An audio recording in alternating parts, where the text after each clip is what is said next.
I'm Rob Cox. Welcome to The Exchange. Today we're going to talk about the economics of indie rock stardom. My guest is Nisu Ababa, the music critic for New York Magazine, whose cover article, Down and Out in the Top 10, tackles this burning issue. So, Nisu, it's a great article. You basically chronicle this band, Grizzly Bear. And what comes out of it is that actually rock stardom is a tough haul these days, isn't it? Yeah, I mean, for an independent band, which, you know, I don't know, they're not sort of mega stars, but an independent band that's been fairly successful, you know, it's not necessarily all wine and roses every day. There's a lot of sort of tedious career maintenance that goes into it. Right. And when you say fairly successful, I mean, they've played Radio City Music Hall. They've been big players at festivals. They've toured around the world. They sold how many albums? Their last one? About 250,000 for the last one. 250,000, you know, it's pretty respectable. And yet, one of the things that comes out of it is, you know, these guys are they're not living hand to mouth, but they are, you know, some have health insurance, some don't. Are they a good reflection of this economy, or is the economy of music? Probably just the economy of music. You know, I don't think that they should be sort of seen as struggling in any way. I do think that they do pretty well for themselves, right, for the time being while they're successful. We think of Joe Walsh, my Maserati does 185 or whatever. Yeah, or even, you know, a band like the White Stripes or something, which are, you know, also a band that started independently. Right. That sells a lot more records like that and probably is living a little bit better. So what is the life of a band like this, a Grizzly Bear, and there are a lot of analogs to them? What is work like for those guys? There's a lot of cost cutting, I think, that's involved in basically in making sure that what you can do is sustainable, which I think that more than maybe struggling day to day is the question for a band like that. How do we make it so that we can keep making records and sustain a career in a way that you can actually have some sort of sense of what you're doing in the future? Now this must reflect, you know, this whole change. I mean, 10, 15 years ago, you could still sell lots of records, and the record companies were flush. It's totally changed now with the whole the digital download of music.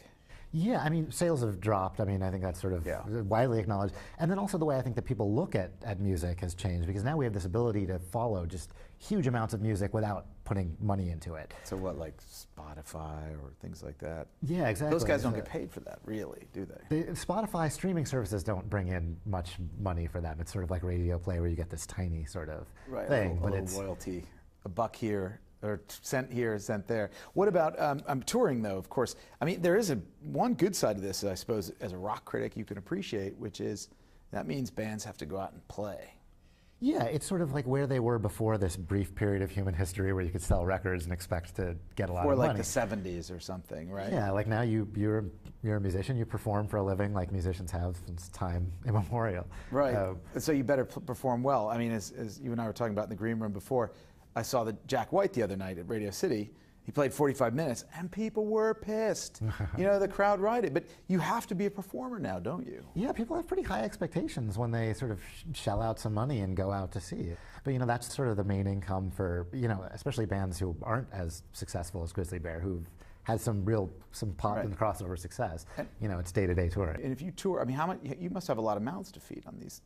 In that business. I don't know, do you have a tour manager? Do you have a lighting guy? One of the interesting things to talk to Grizzly Bear about was at what point in their career, you know, you make the decision, all right, now we need lighting, you know, in order to put on a show that people will want to come see and, you know, keep the band moving.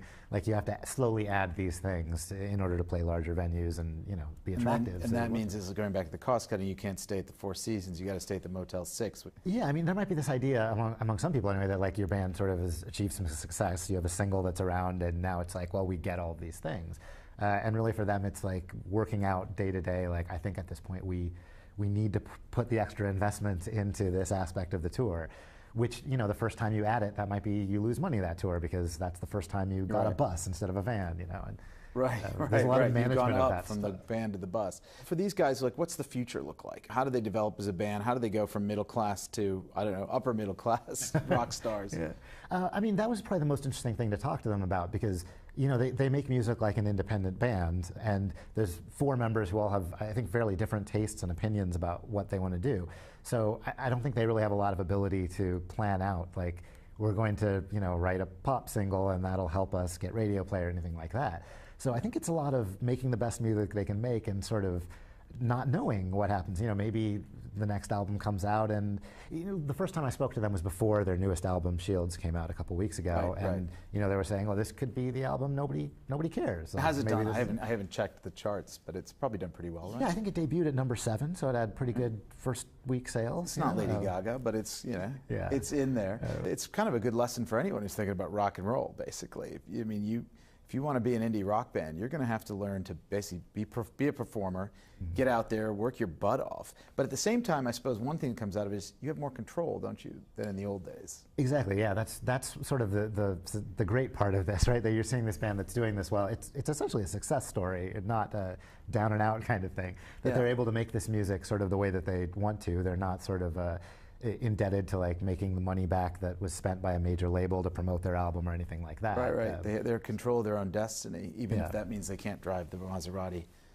quite yet. Yeah. Well, and in a genre like indie rock, the ethos has always been that nobody has a Maserati, that it's no one says it's a they low have rent a kind of thing. Nobody admits to having the Maserati. Yeah, that's right. Anybody who did would not say so. Absolutely. Thanks a lot for coming on. It's great piece. Oh, great. Thanks so much. I'm Rob Cox. Thanks for joining us. We'll see you again soon on another episode of The Exchange.